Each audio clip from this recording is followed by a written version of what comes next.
আমি আমার পরিচয় বলতে আমি পাস্টর পিটার পি বিশ্বাস। আহ, পালকীয় পরিচর্যা করতাম, এখন পালক হিসাবে কাজ করি না, কিন্তু পাস্টর আমার মোছার কায়দা নেই, কারণ আমার আইডি কার্ডেই পাস্টর পিটার পি বিশ্বাস। অতএব এটা মোছার কোনো কায়দা নেই, এটা আমার আইডি কার্ডেই আছে। তো সেই কারণে আমি পাস্টর পিটার বিশ্বাস, এখন পালকীয় পরিচর্যা করি না, কিন্তু পরিচর্যায় রত আছি বিভিন্ন ভাবে। আর সবগুলোর মধ্য দিয়ে চেষ্টা করি যারা প্রভুর সুসমাচার পায় নাই যেন তাদের সাথে আমরা এটি শেয়ার করতে পারি।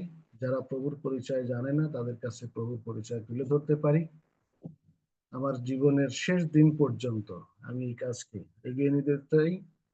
আমার একজন স্ত্রী আছেন, দুইটি কন্যা সন্তান আছে, তাদেরকে নিয়েই আমার পরিবার। প্রার্থনায় স্মরণ করবেন যতদিন প্রভু যে বাঁচিয়ে রাখেন, যেন প্রভুর গৌরবার্থে ব্যবহৃত হতে পারি এবং আমাদের পরিবারের মধ্য দিয়ে পিতা ঈশ্বর তিনি গৌরবান্বিত হন। আসুন আমরা বাক্যের কাছে যাই। আমরা শাস্ত্র পাঠ করব। যোহন লিখিত সুসমাচার 6 অধ্যায়ে, যোহন লিখিত সুসমাচার 6 অধ্যায়ে আমরা 53 থেকে 56 পদ, এই পদ কয়টি আমরা পাঠ করব। যোহন লিখিত সুসমাচার 6 অধ্যায় 53 থেকে 56 পদ। যীশু তাহাদিগকে কহিলেন, সত্য সত্য আমি তোমাদিগকে বলিতেছি, তোমরা যদি মনুষ্যপুত্রের মাংস ভোজন ও তাহার রক্ত পান না করো, তোমাদিগতে জীবন নাই। যে আমার মাংস ভোজন, আমার রক্ত পান করে, সে অনন্ত জীবন পাইয়াছে, এবং আমি তাহাকে শেষ দিনে উঠাইব। কারণ আমার মাংস প্রকৃত ভক্ষ্য এবং আমার রক্ত প্রকৃত পানীয়। যে আমার মাংস ভোজন ও আমার রক্ত পান করে, সে আমাতে থাকে এবং আমি তাহাতে থাকি। প্রভুর বাক্যের জয় হোক। প্রভুর নিজের মুখের কথা, প্রভুর রক্ত এবং মাংস খাওয়ার কথা এখানে বলা হয়েছে।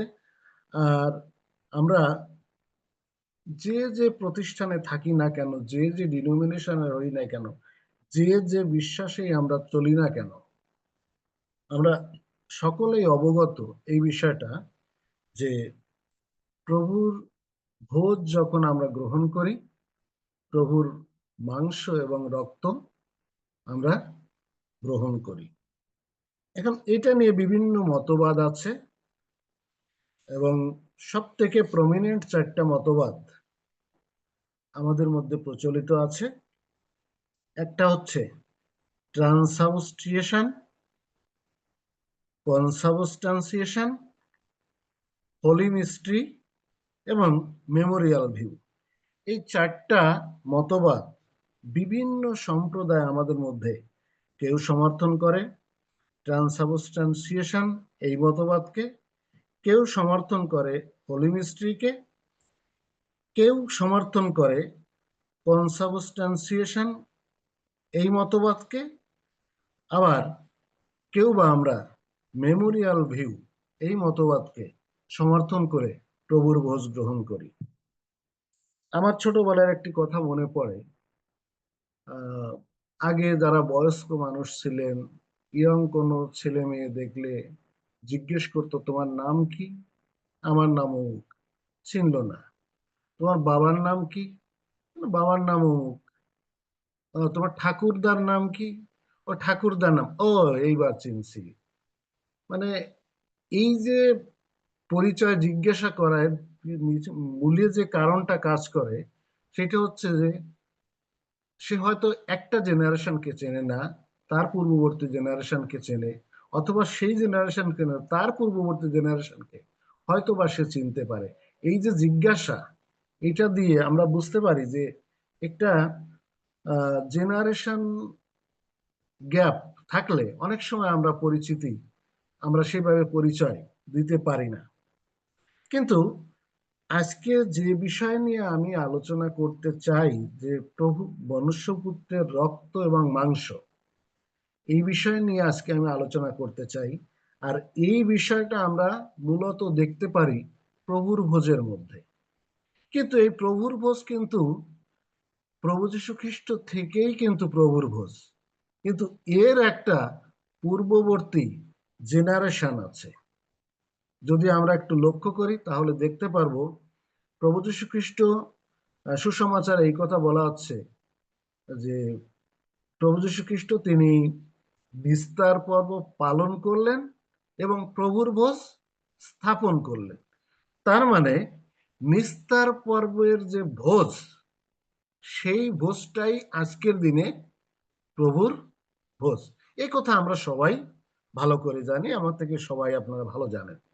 তো যদি আমরা প্রভুর ভোজ মনে করি যে প্রভু থেকেই আসছে, আসলে কিন্তু তা না।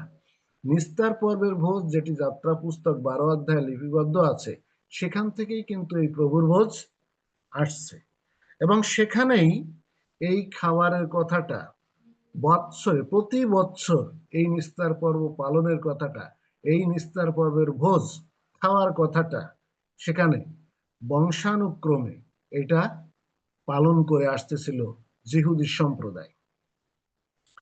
এবং মিশর থেকে বের হয়ে আসার সময়ে এই ভোজ, নিস্তার পর্বের ভোজ, সেটি স্থাপিত হয় এবং বংশানুক্রমে পালনীয় চিরস্থায়ী বিধি হিসাবে এটা পালন করা হয়।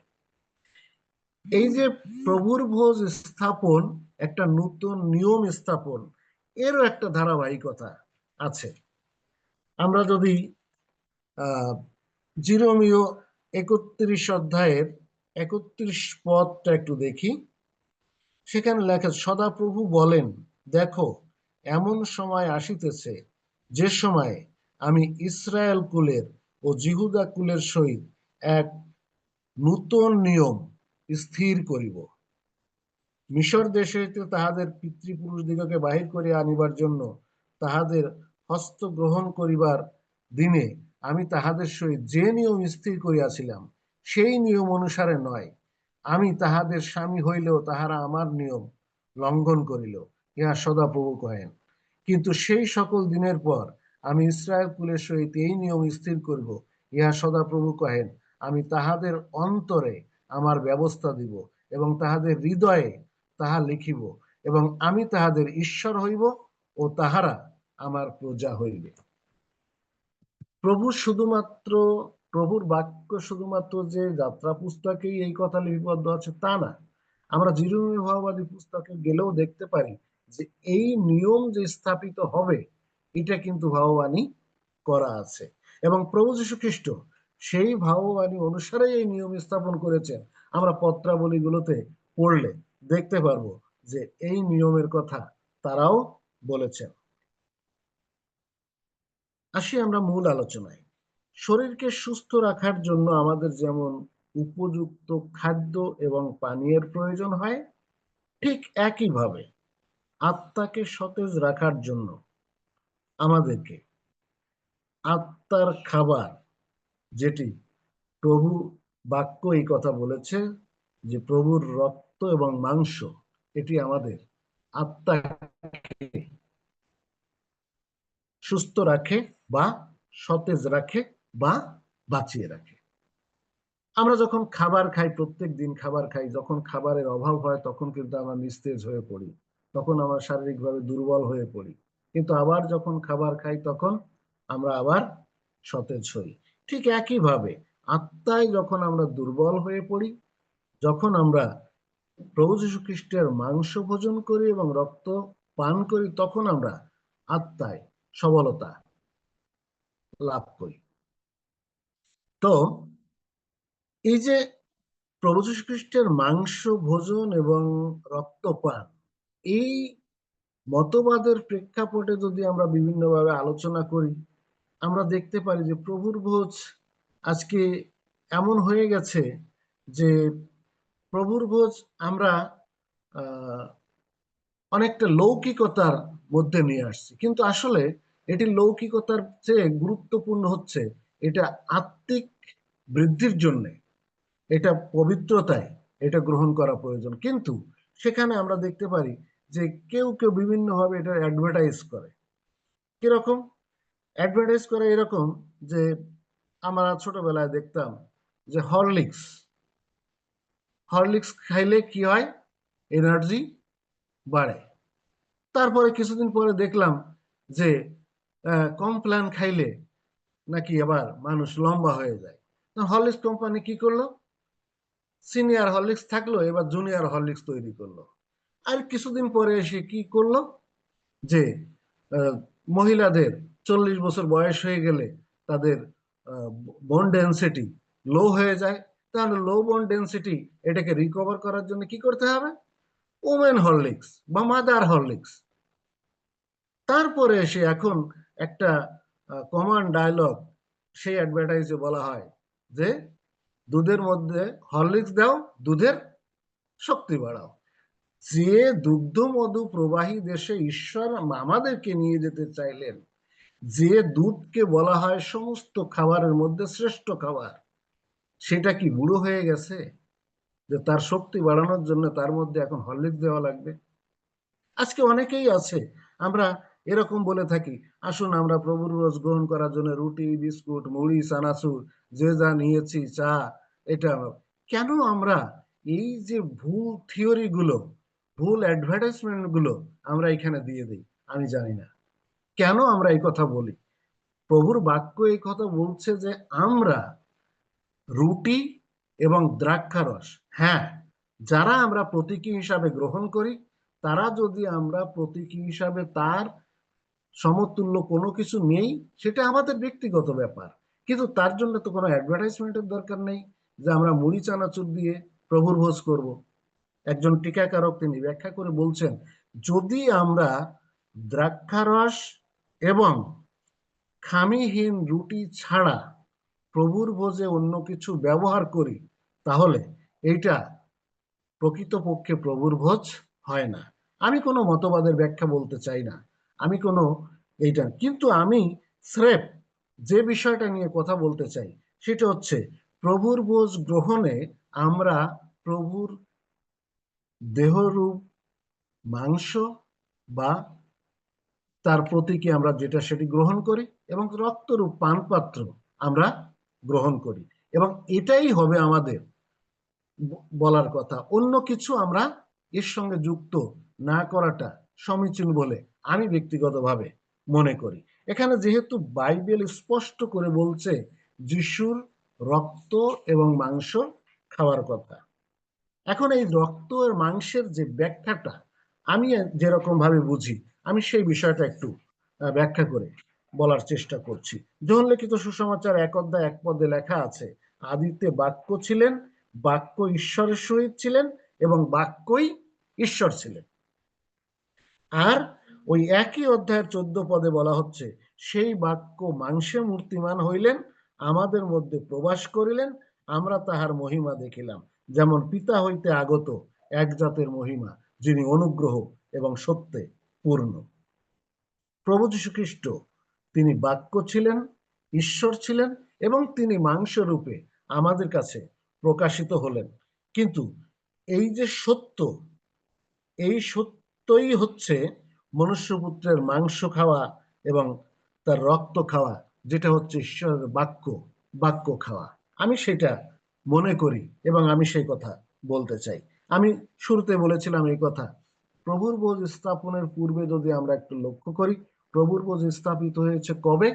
যেদিন নিস্তার পর্ব, প্রভু যীশু খ্রিস্ট শেষ নিস্তার পর্ব পালন করছিলেন তার জীবনের এই পৃথিবীতে থাকাকালীন, তার শেষ নিস্তার পর্বে তিনি এই এই নিয়ম স্থাপন করেছিলেন, এই প্রভুর ভোজ তিনি স্থাপন করেছিলেন। এবং এটা আসছে যাত্রা পুস্তক 12 অধ্যায়ের প্রেক্ষাপটে।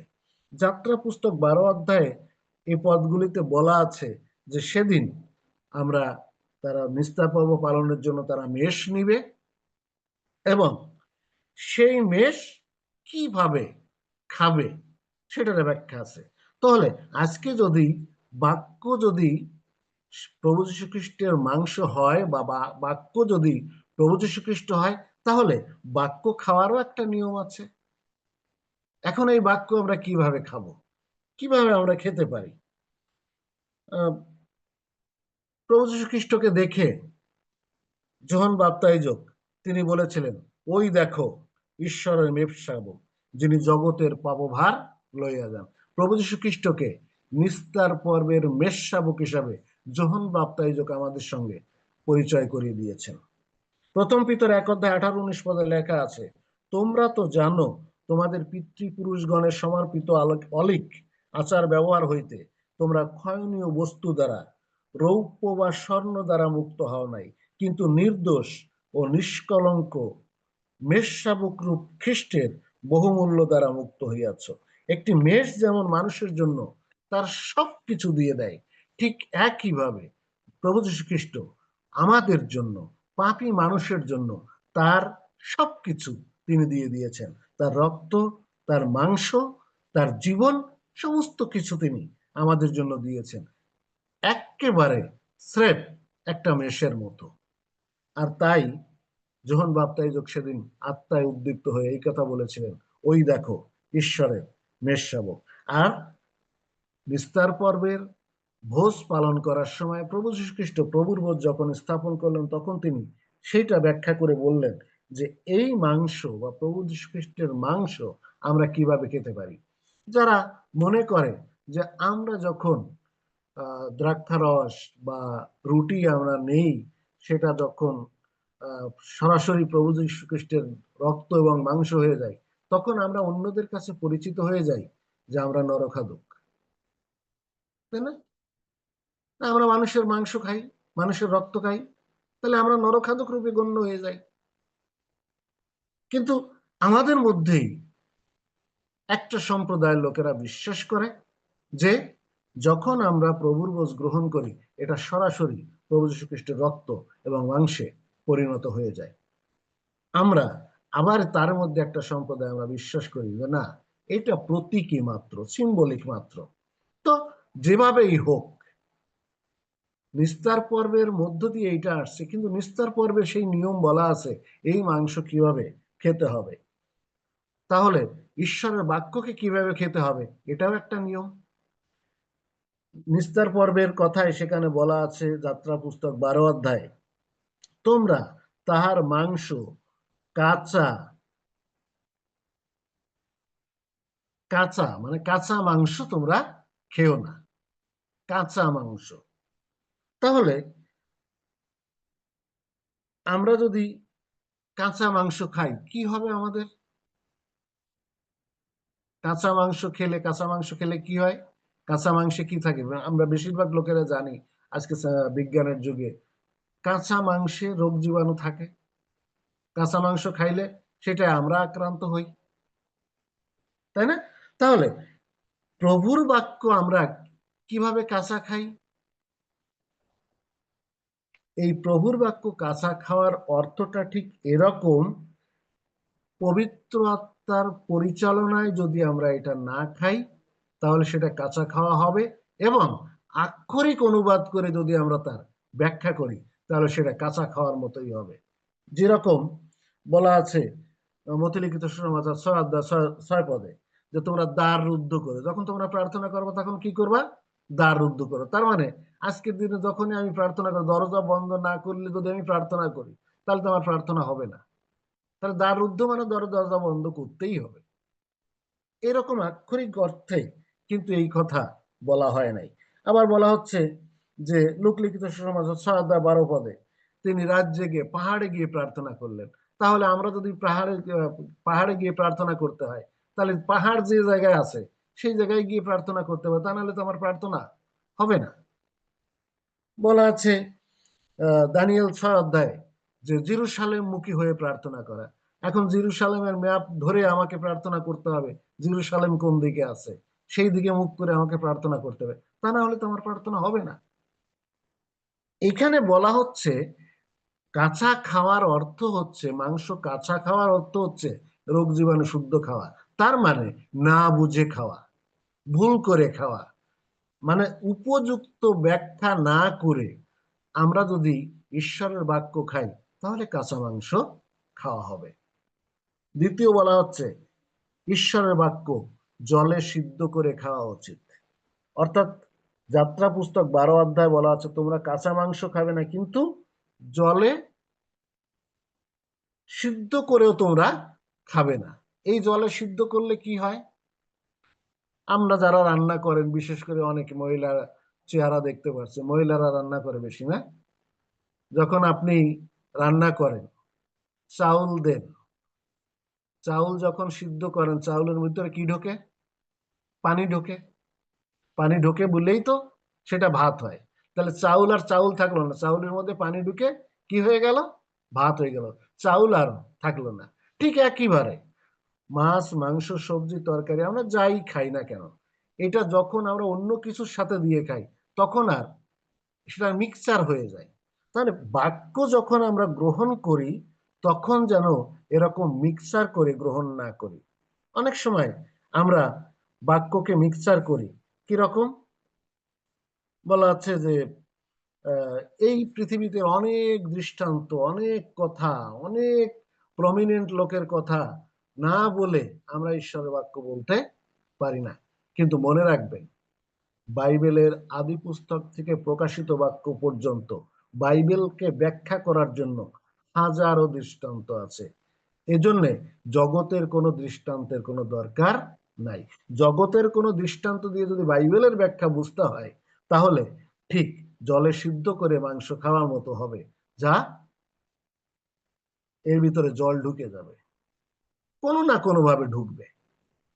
ঈশ্বরের বাক্য কাঁচা খাওয়া যাবে না, আবার জলে সিদ্ধ করেও খাওয়া যাবে না।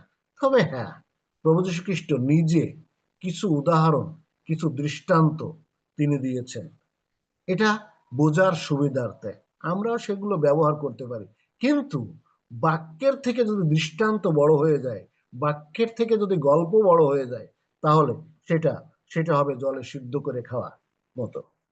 তৃতীয় যে কথা বলা হচ্ছে মাংস খাওয়ার নিয়ম, ঈশ্বরের বাক্য আগুনে দগ্ধ করে খাওয়া উচিত। যাত্রা পুস্তক 12 অধ্যায় 9 পদে লেখা আছে, অগ্নিতে দগ্ধ করিও তাহার মুন্ডু, জঙ্গা, অন্তরস্থ ভাগ। এই উক্তির অর্থ হলো ঈশ্বরের বাক্য বা মনুষ্যপুত্রের মাংস, এটির কোনো অংশ বাদ দিয়ে খাওয়া যাবে না। এটা সম্পূর্ণটাই আধ্যাত্মিক খাদ্য রূপে আমাদের গ্রহণ করা উচিত।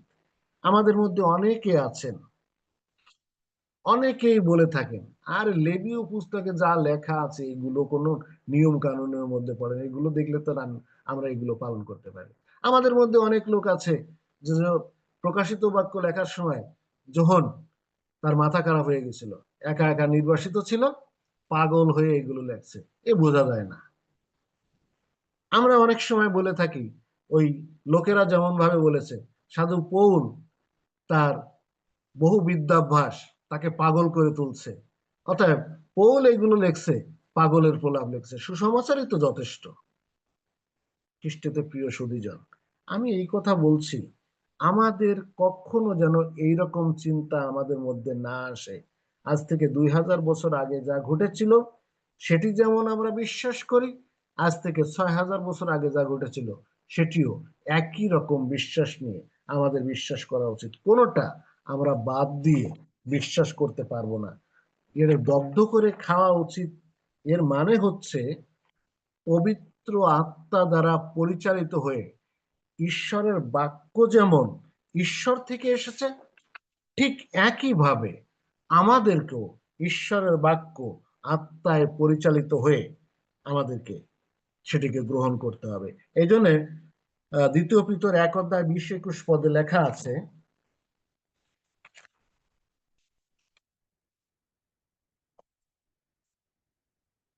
প্রথমে ইহা জ্ঞাত হও যে শাস্ত্রীয় কোনো ভাববাণী বক্তার নিজ ব্যাখ্যার বিষয় নয়, কারণ ভাববাণী কখনো মনুষ্যের ইচ্ছাক্রমে উপনীত হয় নাই, কিন্তু মনুষ্যেরা পবিত্র আত্মা দ্বারা চালিত হইয়া ঈশ্বর হইতে যাহা পাইয়াছেন তাহাই বলিয়াছেন।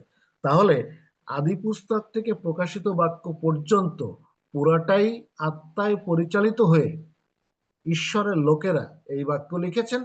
আমরা যখন এই বাক্যকে গ্রহণ করি হৃদয়ের খাদ্য হিসাবে, আত্মার খাদ্য হিসাবে, তখন আমরা কোনোটাকে বাদ দিয়ে কোনোটা গ্রহণ করব না, কিন্তু পুরাটাই আমরা আগুনে দগ্ধ করে খাবো। এই যেখানে লেখা আছে তার মুন্ডু, জঙ্গা, অন্তরস্থ ভাগ, এর কোনোটাই আমরা কিন্তু বাদ দিব না। পুরাটাই আমাদেরকে ঈশ্বরের বাক্য রূপে আত্মায় উদ্দীপ্ত হয়ে গ্রহণ করতে হবে। অর্থাৎ আত্মার আগুনে পুড়িয়ে সিদ্ধ করে, আত্মার আগুনে পুড়িয়ে খাবার উপযুক্ত করে ঈশ্বরের বাক্যকে আমাদেরকে গ্রহণ করতে হবে। চতুর্থ বলা হচ্ছে প্রাতকাল পর্যন্ত ঈশ্বরের বাক্য রেখে না দেওয়া।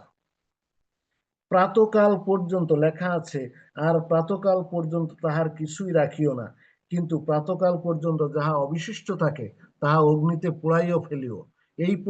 এই পত্রের মর্মার্থ কি?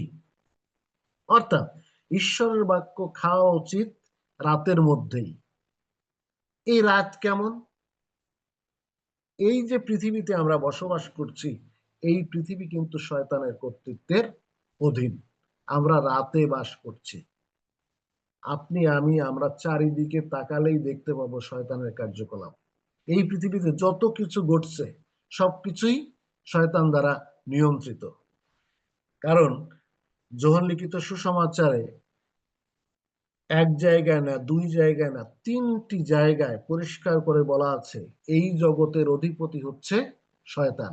আর এই জগতে আমরা আছি শয়তানের কর্তৃত্বের মধ্যেই আছি। আমার খ্রিস্টিয়ান এথিক্সের শিক্ষক একটা শিক্ষা প্রায়ই বলতেন যে এই অনৈতিক পৃথিবীতে নৈতিকতার প্র্যাকটিস যখন আমরা করতে পারি, সেটাই হচ্ছে আমাদের খ্রিস্টিয়ান এথিক্স। আমরা চারিদিকে তাকালে দেখব অনৈতিক, চারিদিকে তাকালেই দেখব শয়তানের কর্তৃত্ব, চারিদিকেই রয়েছে শয়তানের কাজ। অর্থাৎ আমরা এই পৃথিবীতে রাতে বসবাস করছি, আর এই রাতের মধ্যেই ঈশ্বরের বাক্য খাওয়া উচিত। অর্থাৎ এই রাতের মধ্যেই, এই পৃথিবীতে থাকার সময়কালীন, এই জগতে যতদিন আছি এই সময়ের মধ্যেই ঈশ্বরের বাক্যকে আমাদের গ্রহণ করা উচিত। অর্থাৎ সেই মাংসকে আমাদের গ্রহণ করা উচিত। আমাদের প্রভুর আগমনের সময় সেটা কাছে হোক অথবা দূরে হোক, তাতে কিচ্ছু যায় আসে না।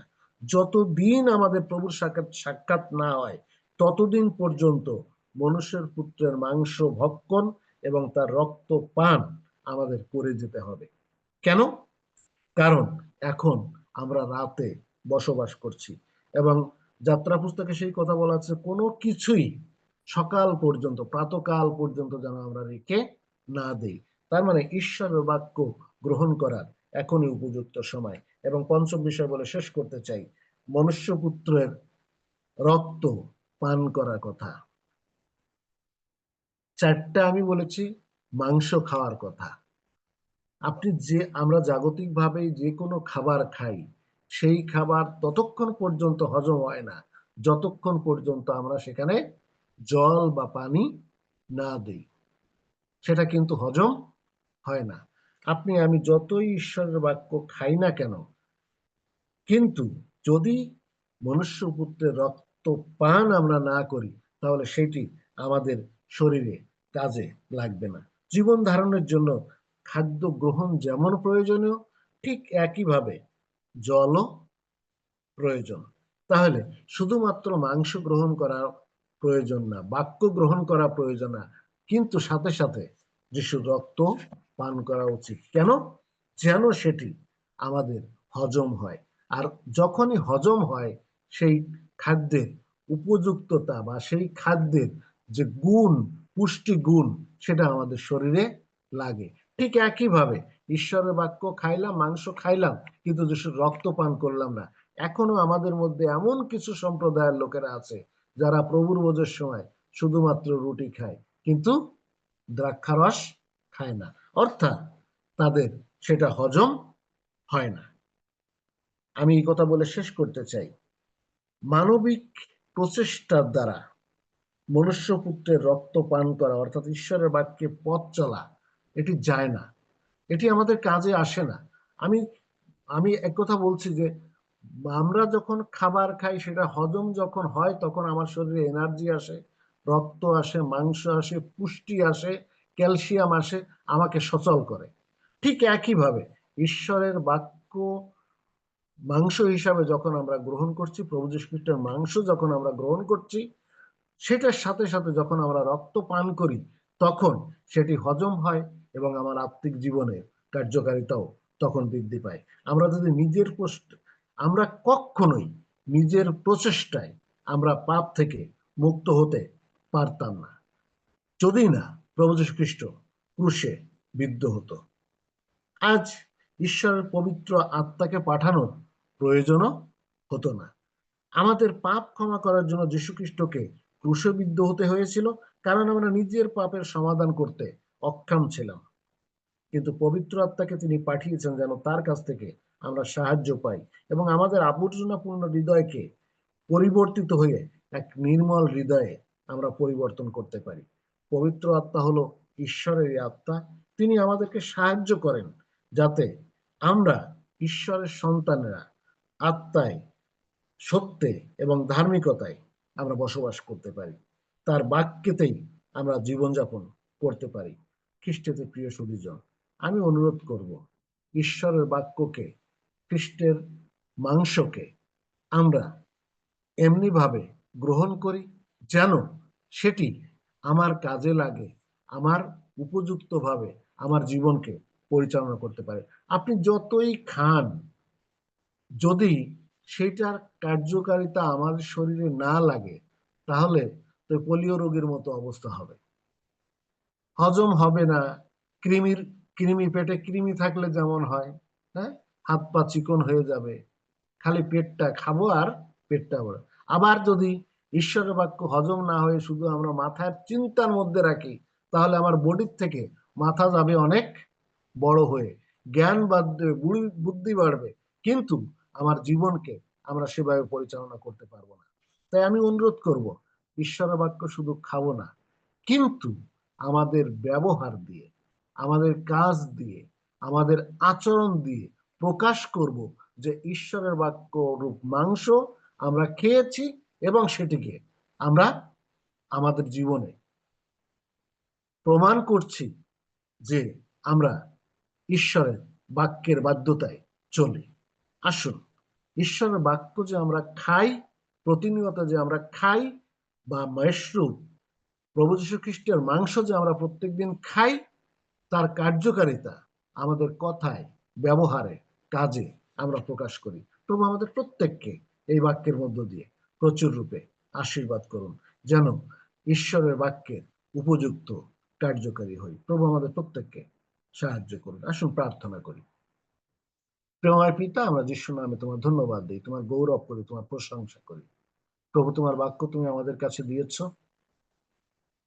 তোমার মাংস, তোমার রক্ত আমরা যদি গ্রহণ করে সেটি আমাদের ব্যবহার দিয়ে প্রমাণ করতে পারি, আমাদের কাজ দিয়ে অন্যের কাছে প্রকাশ করতে পারি। আমরা যে তোমাতে জীবনযাপন করছি, তোমার ইচ্ছা অনুসারে চলছি, তোমার বাক্য অনুসারে চলছি, আমাদের মধ্যে যে তোমার বাক্য কাজ করছে, সেটা যেন আমরা প্রমাণ করতে পারি। প্রতিদিন তোমার বাক্যের শিক্ষা অনুসারে আমাদের বৃদ্ধি দাও, আমাদের সঙ্গে থাকো। প্রার্থনা আমাদের ত্রাণকর্তা, মুক্তিদাতা প্রভু যীশু খ্রিস্টের নামে চাই, আমেন। ধন্যবাদ আপনাদের সবাইকে। জয় যীশু। আমিন। ধন্যবাদ।